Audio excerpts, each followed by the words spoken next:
Hi folks, this is Krista Soria, just giving you a few insights into how I might have responded to this particular prompt for Module 5, thinking from my vantage point as somebody who works as a professional analyst, a research and assessment specialist at my institution, which is the University of Minnesota, and also somebody who just geeks out a little bit about data.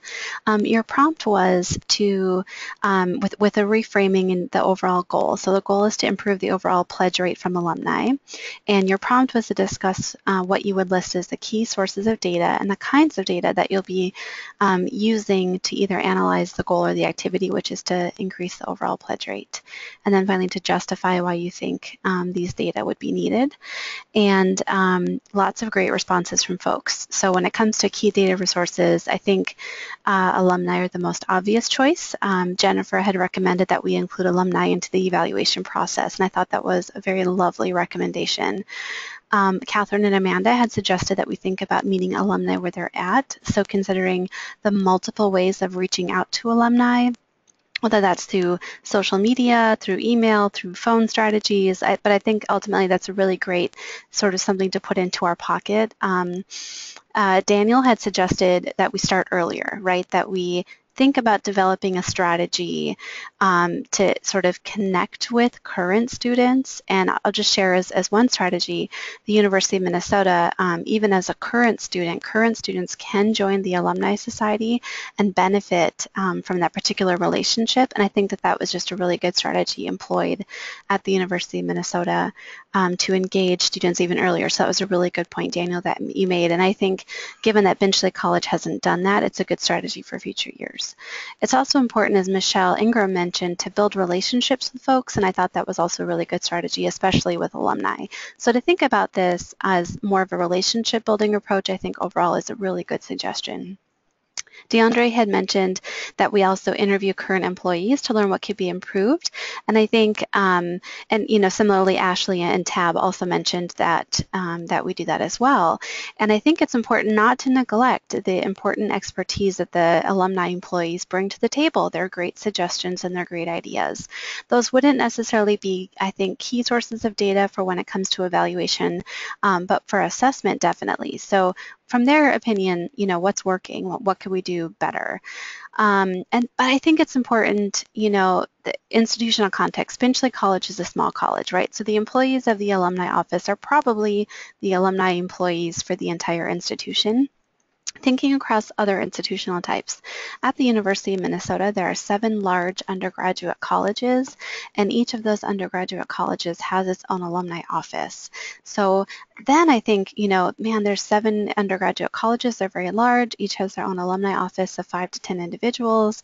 Then I think it's really important to start interviewing these employees, because it'd be really important to learn if, what's working in the College of Education could also be used in the College of Science and Engineering to improve alumni donations as well. So I think that would be really important. At a small school like Benchley College, it's important to understand the perspectives of the employees, but I think ultimately they're not maybe the best source of data that we could utilize.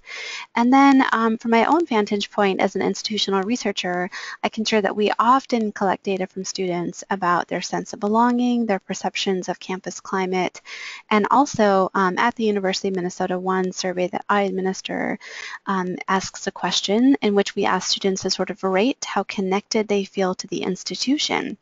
Whether when they are alumni, do they think that they'll be connected back? Will they serve as mentors? Will they be involved in booster clubs, right? Not just thinking how much are you going to donate every year, but are you going to remain connected? And those type of data can also be used to predict alumni's future donations as well. If you think about connecting current students' data to alumni data, which I think is really important in this particular project. When it comes to the key sources of data, quantitative data is very important and is one of the predominant forms of data that we collect, especially in higher education. Both Christine and Patty had mentioned that we utilize existing data, and I think this is so important. I work at the type of institution, being a Research 1 institution, in which sort of the soup du jour is let's just create a new survey, right? So every other person is, curious about something and they want to create a survey. Our undergrads already get about 2,000 surveys every year on average, and that's not an exaggeration. There's a lot of surveys happening at the University of Minnesota, which leads to survey fatigue. Students just stop responding to our surveys because they get so many surveys, and then we don't collect great data. So existing data is really important. And I think if we look at the alumni database, for example, that's a great place to start. So Lauren and Jenna had mentioned, what's currently working, what activities or campaigns are achieving the most success. So awesome. Jean Michelle B mentioned other data like occupation, age, other demographic variables. Income is a good variable that might be collected as well. What the student majored in at the institution, I think, is important. Lots and lots of good things. So yeah, those existing data are going to be really useful in this analysis as well. The participation rate, I think even getting back to the descriptives, right? How many alumni are coming to our alumni social events? What are their ages on average? What's going to be most useful? Just getting those descriptive pieces of information can also prove really helpful for future analysis as well. A lot of folks, I'm not even going to list them because it was a lot of people, which is great, mentioned surveys. Lots of benefits to surveys. And to that, Allison and Tamika mentioned were anonymity because, we are asking questions about how much money do you make possibly, or how much money can you donate, or why haven't you donated? And those are all really socially sensitive questions to ask, right? And so anonymity can sort of enhance our understanding of what's happening in the lives of folks that might make them more or less likely to give money back to the institution. Surveys are also typically very low cost or free, and they're really easy to administer. They don't take a lot of time to either create, send out, or then analyze at the end of the day. So surveys are great. I'll share that in my work as an assessment professional. Surveys are probably 90% of the work that I do. So it's completely my bread and butter, and it's for all of those benefits. The drawbacks, one, as Christine mentioned, is low response rates. I administer a really large survey at the University of Minnesota to all 28,000 undergrads, and I'll share that our response rates have dropped considerably over the years. In 2010, when we first administered this survey, it was like 40%. But after then, it's, this past recent year, 2015, it dwindled down to 26%. So low response rates is a big problem. It's not a great way to gather qualitative data. So some folks in the class said, I want to get qualitative data. I'll just ask some really lengthy questions on a survey. You've all probably taken surveys in which you've been asked to give some qualitative data. And I'm sure if you're anything like me, it's like, I just want to type the quickest thing possible just to move on to the next question, right? So it's not a great way to gather qualitative data. It can be done, but one of the drawbacks in collecting qualitative data via surveys is that you don't get to ask more follow-up questions. You don't get to ask for clarification as well. So somebody writes, I feel like I don't belong at this school. I want to know more about that, right? Why? Tell me more. That's important. I feel like I should know that. What's the story there? And you can't ask that in a survey because the survey ends and that's the end of your data collection period. As John mentioned, it's notoriously difficult to collect alumni data and contact alumni because, as soon as you leave your institution, you may not have access to that institutional email. You might have access to it, but you're like, I'm graduating, I'm done. I'm not going to answer my University of Minnesota email anymore, right? It's just, that's probably the biggest challenge when it comes to contacting alumni. So as John noted, it's really tough to send out surveys to alumni, and that's absolutely correct. Amanda mentioned multiple methods, right? So some groups might prefer a phone interview, right, to get that survey information. Others might prefer an online survey via email. Other folks had mentioned Facebook, maybe a quick survey via Facebook would be great. And I do want to give a shout out to Julie, who started us by asking some questions that could be asked in the survey, which I thought was really nice to kind of get a sense of what would you ask if you were to give a survey.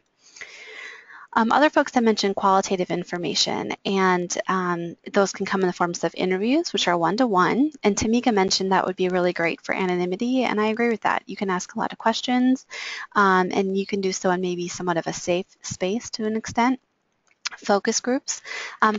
Some folks in the class mentioned this as like group interviews, but those are typically called focus groups. And focus groups do not have the benefit of anonymity or confidentiality, right? Because you're suddenly in a room with 3 to 4 other alumni. And but the nice thing about focus groups is that sometimes, one, the conversation can elicit more thoughts. So I've conducted a lot of interviews and focus groups as an assessment professional. And in focus groups, sometimes students are like, I never thought of it that way. And then they give a lengthy response, as it's connected to the response that somebody else gave. So focus groups can be beautiful because it can generate new thoughts and ideas in participants, but they're not anonymous or confidential. You're literally in a room with other people, and that's challenging. Jean mentioned document analysis, and Tamika also mentioned observations, and those two often get overlooked when it comes to great sources of qualitative data. So shout out to both of those folks for getting us to think a little bit differently about the types of qualitative data that we can collect. Some good benefits to qualitative data include you receive thorough responses and you can ask follow-up questions, which is fantastic. It's just a rich source of data. Some of the drawbacks include that it's very expensive. If you're going to ask somebody for an hour or two of their time, you typically need to buy them dinner or give them a gift card and it gets expensive very quickly. Typically, when I look for a qualitative group, I'll aim to have about 20 people. So either that's 5 focus groups of 4 people or 20 individual interviews. If you think about, one $20 gift card for each interview, it quickly adds up to a couple hundred, maybe even $1,000. So it's expensive. It's incredibly time-consuming to analyze qualitative data. And to analyze it well takes a lot of time and effort, and sometimes teams of people. As a researcher, it's much quicker for me to analyze a data set and write up a research report and get it published than it is to analyze qualitative data. And I can tell you I've sat on some sets of qualitative data for years because I haven't had the time to properly analyze it. So it's really time consuming. Also, qualitatively, the big question is who wants to talk about money all day, right? Or who wants to talk about, like, I don't think I'm going to give back to Finchley College because I never felt like I had any friends there, right? I don't know. It's challenging to have those conversations. So that could be a potential drawback. I'll share a little bit about the approach that I would take as an assessment professional and somebody who's done evaluations for multiple programs. I would definitely employ mixed methods to triangulate my data. And triangulation sort of means providing multiple vantage points from which to arrive at an answer. So I'm not just going to say I'm only going to give a survey and then I'm done, right? I would do multiple methods. So one is I would look at what existing data we have from our donors or programs or events that they've attended. And I made up kind of a fake data set to show you what I might do in terms of analysis. Some folks had mentioned, can we see if there's differences in groups based on, how much money they've donated? So I'm just going to look, I just kind of made up this data set, but you could do a really quick comparison if there's differences in the amounts donated between males and females, and you could see whether there's a difference on average for how much males and females donated. You could also do some correlations. So is there a correlation between, for example, the amount of money that a person donates and their income? And in my data set, looks like there's no significant correlation between those two things, which would be important information for folks to learn, right? If we learned in our alumni database that there was a really significant association between income and donations, we might, like let's say the higher the income somebody had, the more likely they were to donate. We could then target our alumni materials to those people that we know have higher incomes, right? That could be one strategy that we could use specifically. Another strategy would be to look at multiple measures at the same time. So this is a linear regression. It's a type of analysis that I run pretty much every day. But what this is it's looking at correlations when we think about the presence of multiple variables, right? Because it's, as we saw, it's not just about income and donations, but it's other factors. So I've entered into my equation the gender of the alumni, whether they were English majors or psychology majors compared to every other major, income, and let's step back here and let's just look at those factors right there. What the results of my analysis would suggest is that English majors, above and beyond all other majors, are most likely to donate to the institution. They're statistically significantly higher in terms of their donations compared to all of their other peers. I found no effect of gender, no effect of income either. And so when we're thinking about these types of sophisticated analyses, we can also include maybe their sense of connectedness to their institution, as I mentioned before. And I found interesting, English majors, more than any other student, is likely to donate money. And I also found that those who have a higher sense of connectedness to their institution are also more likely to donate money. And what this might tell me as somebody working in alumni is like, in alumni affairs, is maybe a couple of things. One, English majors are donating the most money. That would be interesting to learn why. Maybe I would want to contact those English majors and interview them to learn, why are you donating so much money, right? Maybe these folks go off and they get really prestigious jobs as lawyers. Maybe they just had great relationships with their professors and they wish to give back. Maybe they are from wealthy families in the beginning. Who knows, right? But it would be super interesting to learn why this is the case. It might also be interesting to learn why psychology majors or other majors don't donate as much. That could be a great source of data. You could also not only learning more about these groups, but then target your mailings, right? So maybe, English majors, they're sort of our low-hanging fruit. We could reach out to those folks more by marketing to them more, connecting with English majors while they're still students seems like it might be promising.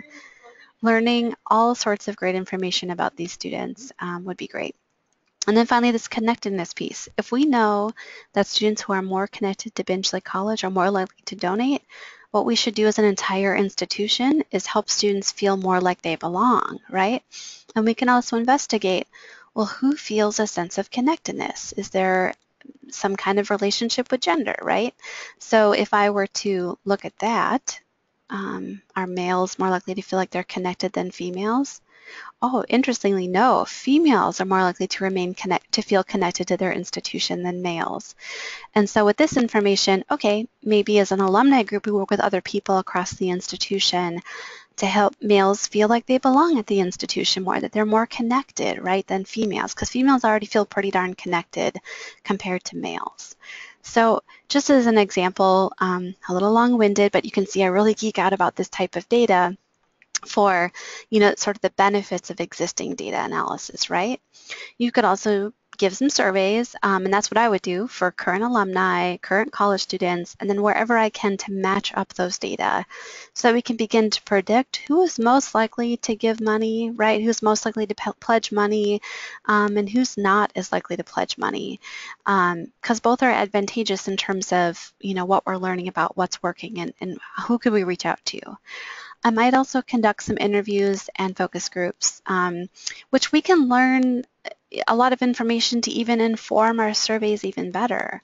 So if I conduct some interviews and focus groups with folks, I might learn, oh, the big reason that people are telling me that they're not donating money is because they're paying too much money back in student loans. They can't afford to donate it, right? So in a future survey, I might ask, do you feel that your student loan debt burden is prohibiting you from donating more money?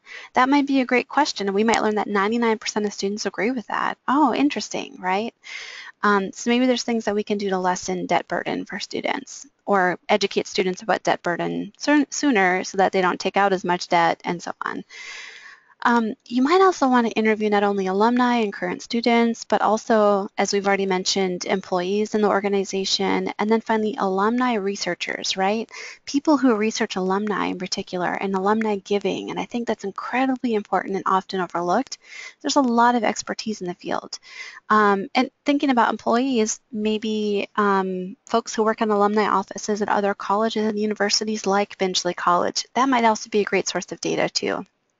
And then finally, what I would do in my approach is also conduct a literature review.